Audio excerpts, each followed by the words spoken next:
एक बार एक गांव में एक व्यक्ति रहता था जो बहुत ही ज्यादा बोलता था। वह एक ऐसा व्यक्ति था जिसको हर बारे में अपना ज्ञान देना होता था, चाहे कोई पूछे या ना पूछे। हर चीज के बारे में वह अपनी राय रखता था। जब भी कोई उससे बात करने आता तो वह उसके सामने अपना दुखड़ा रख देता था, और कोई कुछ पूछने आए तो बिना उसकी बात सुने वह अपनी सलाह देना चालू कर देता था। और यही कारण था कि उस गांव में उसे ज्यादा पसंद नहीं करते थे। कोई भी उस आदमी की बातों को गंभीरता से नहीं लेता, और कई बार लोग उसकी पीठ पीछे उसका मजाक भी उड़ाते थे, जिसकी वजह से वह इंसान काफी परेशान था। और इसी परेशानी को लेकर वह आदमी एक बहुत ही प्रसिद्ध महात्मा के पास चला जाता है। उसने अपनी सारी परेशानी महात्मा को बता दी। उसके बाद में उस महात्मा ने उस आदमी को अच्छे से समझाया। देखो, ज्यादा बोलने वाले व्यक्ति को लगता है कि वह सब कुछ जानता है, जबकि कम बोलने वाले इंसान को लगता है कि उन्हें कुछ भी नहीं पता। जिंदगी में अभी बहुत कुछ सीखना बाकी है, इसलिए वह बोलते कम है और सुनते ज्यादा है। और असलियत में समाज में उन्हीं लोगों की इज्जत होती है जिन्हें अच्छे से पता होता है कि कब बोलना है और कब चुप रहना है। देखो, मैं तुम्हें एक दिन में तो नहीं बदल सकता, लेकिन मैं तुम्हें 5 ऐसी स्थिति बता सकता हूँ जहाँ पर व्यक्ति को चुप ही रहना चाहिए। ऐसा कहकर महात्मा उन 5 स्थितियों के बारे में बताना चालू करते हैं। पहली स्थिति, जब तुम्हें लगे कि कोई तुम्हारी भावनाओं को तुम्हारे शब्दों से नहीं समझ सकता, उस समय भी तुम्हें चुप रहना चाहिए। अक्सर हम लोगों को अपने दुख, अपनी परेशानियां बताना शुरू कर देते हैं, जबकि हमारे आसपास रहने वाले ज्यादातर लोगों को इससे कोई मतलब नहीं कि हमारे जीवन में क्या गुजर रहा है। हर इंसान को केवल खुद से मतलब होता है। वह केवल खुद के बारे में बात करना चाहता है। वो केवल खुद की तारीफ सुनना चाहता है। उन्हें हमारे जीवन की परेशानियों से कोई मतलब नहीं होता, और ना ही वह सुनना चाहते हैं। हो सकता है 1 या 2 बार वह तुम्हारी दुख भरी बातें सुन ले, लेकिन उसके बाद में वो तुमसे दूर भागना शुरू कर देंगे, क्योंकि कोई भी दुखी और असहाय इंसान के साथ रहना पसंद नहीं करता। इसलिए कभी भी अपने कुछ करीबी मित्रों और परिवार वालों को छोड़कर किसी ऐसे इंसान को अपनी परेशानी ना बताए जो तुम्हारी बातों को समझने की बजाय उनका मजाक उड़ाए। दूसरी स्थिति, जब तुम्हें पता ना हो कि किसी विशेष मौके पर क्या बोलना है, या फिर तुम्हें किसी भी घटना के बारे में आधा अधूरा ही ज्ञान है, ऐसे मौके पर भी चुप ही रहना चाहिए। ऐसा इंसान जो आधा अधूरा ज्ञान होने के बाद भी उस विषय के बारे में बात करता है, वह अक्सर मजाक का पात्र बनता है। और कोई भी ऐसे इंसान को कभी गंभीरता से नहीं लेता।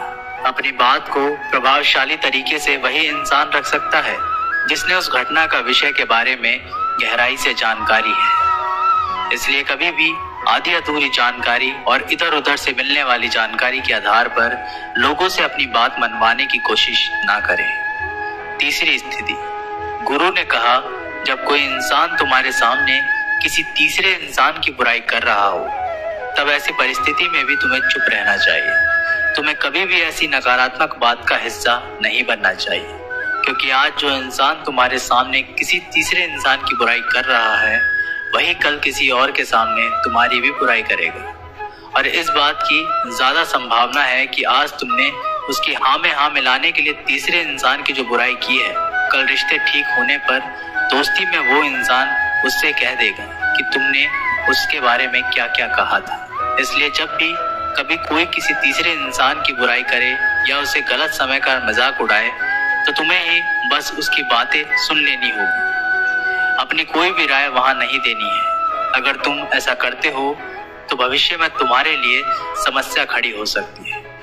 गुरु ने कहा, चौथा, जब कोई तुम्हारे ऊपर गुस्से और घृणा से चिल्लाए, तुम्हारा अपमान करने की कोशिश करे, तब ऐसी परिस्थिति में तुम चुप रहकर सामने वाले की गुस्सा और घृणा को कम कर सकते हो। साथ ही तुम इस स्थिति को खराब होने से भी बचा सकते हो। जब तुम सामने वाले का जवाब क्रोध से ना देकर उस समय चुप रह जाते हो, अब ये बात उस क्रोध करने वाले इंसान के दिल में लगती है। गुस्सा कम होने पर उसे अपनी गलती पर पछतावा होता है, और ज्यादा संभावना है कि वह अपनी गलती के लिए तुमसे क्षमा मांगे, और क्षमा नहीं भी मांगे तो वह अंदर ही अंदर खुद को दोषी समझने लगता है और फिर वह अगली बार तुम पर गुस्सा करने और घृणा करने से पहले कई बार सोचेगी। लेकिन तुम्हें हर परिस्थिति में चुप भी नहीं रहना चाहिए। अगर कोई गलत कर रहा है तो तुम्हें उसका जवाब देना चाहिए, क्योंकि कुछ लोग ऐसे भी होते हैं जिन्हें हमारा चुप रहना हमारी कमजोरी का प्रतीत होता है। गुस्से के दौरान चुप रहने का यह तरीका केवल परिवार, सगे संबंधियों और कुछ निकटतम मित्रों के लिए ही सही है, ना कि हर इंसान के लिए। अगर तुम हर जगह चुप रहने लग गए तो इसका गलत फायदा भी उठाया जा सकता है। 5वां, जब कोई इंसान उसके जीवन की कोई भी दुख भरी घटना या अपने जीवन की परेशानी साझा कर रहा हो, ऐसी स्थिति में चुप रहकर सिर्फ उसकी बातों को सुनना। ज्यादातर लोग ऐसे होते हैं कि किसी ने उनके सामने अपनी समस्या सुनाई नहीं कि उन्होंने समाधान देना शुरू कर दिया। जबकि जब कोई इंसान हमसे अपनी परेशानियां साझा कर रहा होता है, वो हमसे किसी सुझाव की उम्मीद नहीं करता।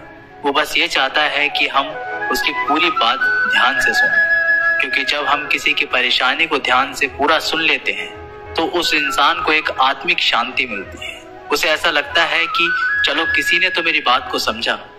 अधिकतर मौकों पर जब लोग हमसे अपनी परेशानी साझा करते हैं तो वो बस हमें अपनी बात बताना चाहते हैं। वे ये नहीं चाहते कि हम उन्हें सलाह देना शुरू कर दें, क्योंकि जो सलाह हम उन्हें देने वाले हैं वह सब उन्हें पहले से ही पता है। परेशानी के समय किसी इंसान को सांत्वना देने का सबसे अच्छा तरीका है कि हम बस उस इंसान की पूरी बात को ध्यान से सुन ले।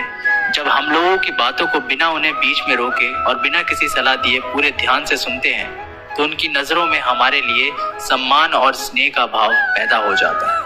हम ज्यादा गंभीर, समझदार और शांत दिमाग वाले इंसान प्रतीत होते हैं। इसलिए जब भी अगली बार तुम्हें कोई अपनी परेशानी बताए, बस उसकी बातों को ध्यान से सुन लेना और जब तक वह तुमसे ना मांगे तो उन्हें किसी भी प्रकार की सलाह मत देना। गुरु ने कहा, मेरी एक बात हमेशा याद रखना, जब तुम कम बोलते हो तो लोग तुम्हारी तरफ ज्यादा आकर्षित होते हैं।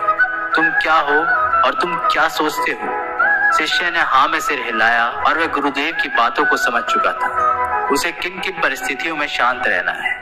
उसने ये भी जान लिया कि कम बोलकर आप अपनी प्रतिष्ठा वापस पा सकते हैं। इसलिए दोस्तों, हमें अपने जीवन में कितना आवश्यक है उससे कम ही बोलना चाहिए। हम आशा करते हैं आपको ये वीडियो पसंद आई होगी।